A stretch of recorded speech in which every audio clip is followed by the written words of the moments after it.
Di tengah semakin memanasnya kasus fitnah ijazah di mana Roy Suryo minta penyidikan dihentikan, Jokowi kembali menegaskan bahwa proses hukum harus tetap berlanjut. Ada peluang untuk memaafkan mereka bertiga ya Pak?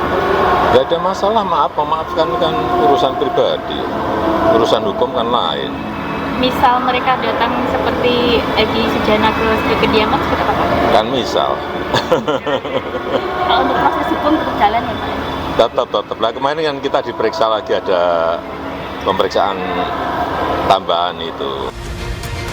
Bukan sekali ini Jokowi menyebut proses hukum Roy Suryo CS harus tetap berlanjut.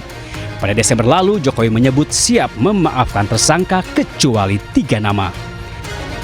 Urusan memaafkan itu urusan pribadi. Urusan hukum ya urusan hukum. Prosesnya biar berjalan apa adanya. Ya. Kalau dari nama 3 orang itu apakah boleh disebutkan apa? Tidak dikecualikan untuk dimaafkan itu tadi. Kira-kira siapa Pak yang ketiga itu Pak? Meskipun Ya nanti. Pernyataan yang sama kembali dilontarkan usai polisi menghentikan penyidikan bagi Egy Sujana dan Damai Hari Lubis dengan menerbitkan SP3, di mana keduanya sebelumnya bertandang ke kediaman Jokowi di Solo, Jawa Tengah. Akhir Januari lalu, Jokowi kembali menyebut proses hukum Roy Suryo CS harus sampai ke pengadilan. Pintu maaf selalu terbuka. Tapi sekali lagi urusan memaafkan itu urusan pribadi ke pribadi. Kalau yang di Polda Metro itu sudah urusan hukum. Artinya urusan pribadi ya urusan pribadi, memaafkan, tetapi urusan hukum ya urusan hukum. Dan memang harus sampai ke pengadilan. Karena kalau enggak, saya enggak punya forum untuk menyampaikan bukti mengenai kasus ijazah ini. Sementara polisi menyebut berkas perkara kasus fitnah ijazah akan segera dilimpahkan ke kejaksaan usai pemeriksaan tambahan terhadap Jokowi selesai dilakukan. Tim Liputan iNews melaporkan. Ya, pemirsa, Roy Suryo CS minta kasusnya dihentikan dan diterbitkan SP3, namun ia enggan meminta restoratif justice. Kubu Roy Suryo CS menyebut langkah mengajukan penghentian penyidikan setelah mendengar penjelasan dari mantan Wakapolri Komjen Purnawirawan Ogloseno yang juga menjadi saksi ahli dari kubu Roy Suryo pada proses penyidikan di Polda Metro Jaya. Karena sebagaimana diketahui SP3 itu bentuknya adalah surat penghentian perkara ya gitu, atau surat penghentian penyidikan. Itu perintah. Jadi artinya suratnya yang dicabut. Kalau suratnya dicabut, harusnya gambarnya bukan hanya dua tuyul di sini, tapi 8 tuyulnya. Ya kan gitu. Tapi karena hanya ada 2, ini yang lucu. Jadi artinya nggak boleh, berarti suratnya salah gitu ya. Bonatua Silalahi menyatakan akan menguji keaslian ijazah Jokowi usai menerima salinan resmi fotokopi ijazah Jokowi tahun 2012 dari Komisi Pemilihan Umum DKI Jakarta. Inilah salinan resmi fotokopi ijazah Jokowi saat mencalonkan diri menjadi Gubernur DKI Jakarta. Fotokopi ijazah Jokowi diberikan setelah permintaan penyerahan salinan ijazah Joko Widodo dikabulkan Komisi Informasi Pusat atau KIP dan menyatakan dokumen tersebut bersifat terbuka. Ya, sebelumnya Komisi Pemilihan Umum Pusat sudah memberikan salinan ijazah Joko Widodo tahun 2014 dan 2019 yang digunakan mencalonkan diri menjadi Presiden Republik Indonesia. Nantinya KPU Solo juga diminta untuk menyerahkan salinan ijazah Joko Widodo saat mencalonkan diri menjadi Wali Kota Solo. Setelah terkumpul, nantinya Bonatua Silalahi akan menguji keaslian dan kecocokan salinan ijazah tersebut. 2005 dan ini adalah yang dikasih adalah ijazah Bapak Gubernur tahun 2012 yang kebetulan adalah Bapak Joko Widodo ya, ini yang ini. Jadi dengan begitu yang spesimen untuk Jakarta sudah lengkap. Memang di sini konsisten ya, satu yang konsisten yaitu tidak ada tanggalnya. Tidak tanggalnya. Jadi dari hasil penelitian para netizen, nah, saya juga dapat info bahwa ini melanggar Undang-Undang Administrasi, Undang-Undang Nomor 30 Tahun 2014 tentang administrasi pemerintahan. Di situ disebut. Ya, pemirsa, Presiden ke-7 Republik Indonesia Joko Widodo menyatakan dukungannya agar Undang-Undang Komisi Pemberantasan Korupsi direvisi kembali. Sementara itu dirinya juga menjelaskan revisi Undang-Undang KPK pada 2019 merupakan inisiatif Dewan Perwakilan Rakyat. Ya, saya setuju, bagus.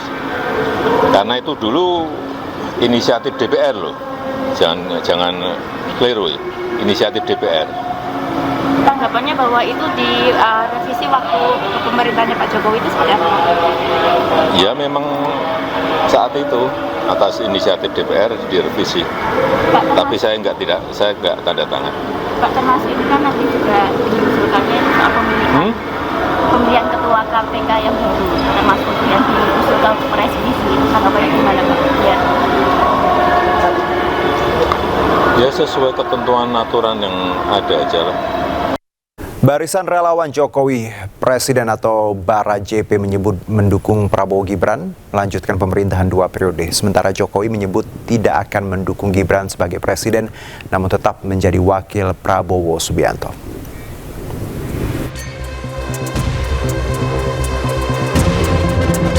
Walau pertarungan Pilpres masih 3 tahun lagi, namun sejumlah partai politik termasuk barisan pendukung mulai memanaskan mesin politik mereka.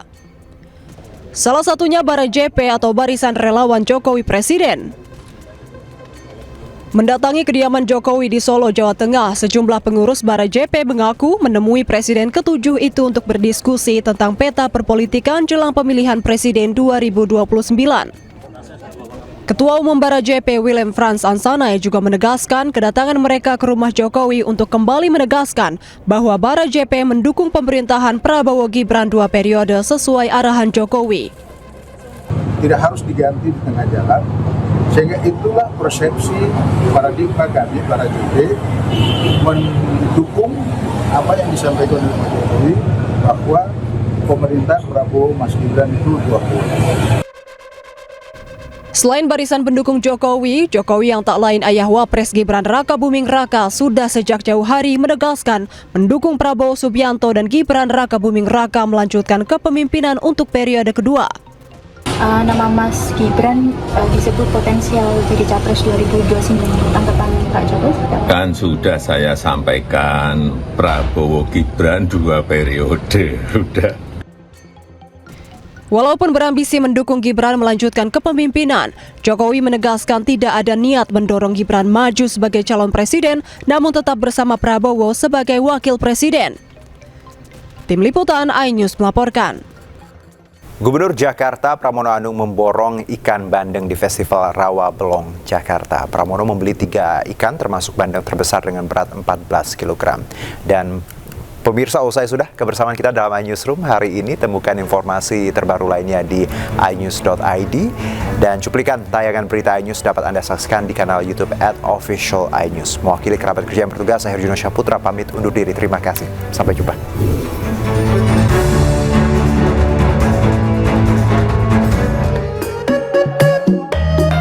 Gubernur Jakarta Pramono Anung menghadiri sekaligus membuka Festival Bandeng Rawa Belong di Jakarta Barat. Pramono didampingi Wali Kota Jakarta Barat Iin Mutmainah meninjau pedagang yang menjual ikan bandeng dengan berat bervariasi. Pramono membeli 3 ikan termasuk bandeng terbesar dengan berat 14 kg. Bandeng yang telah dibeli rencananya akan diberikan kepada Wali Kota Jakarta Barat agar diolah menjadi sajian makanan. Ia bahkan meminta agar hasil olahan bandeng tersebut dapat diantar langsung ke rumahnya. Tadi sambil berjalan dari depan sampai dengan tempat duduk, saya sudah membeli 3 bandeng. Termasuk bandeng yang paling besar tadi 14,67 kg. Dalam kesempatan ini, Pramono mengapresiasi kepada seluruh warga Betawi atas pelaksanaan Festival Bandeng Rawa Belong. Ia mengaku hari ini merupakan kedua kalinya datang ke Festival Bandeng Rawa Belong.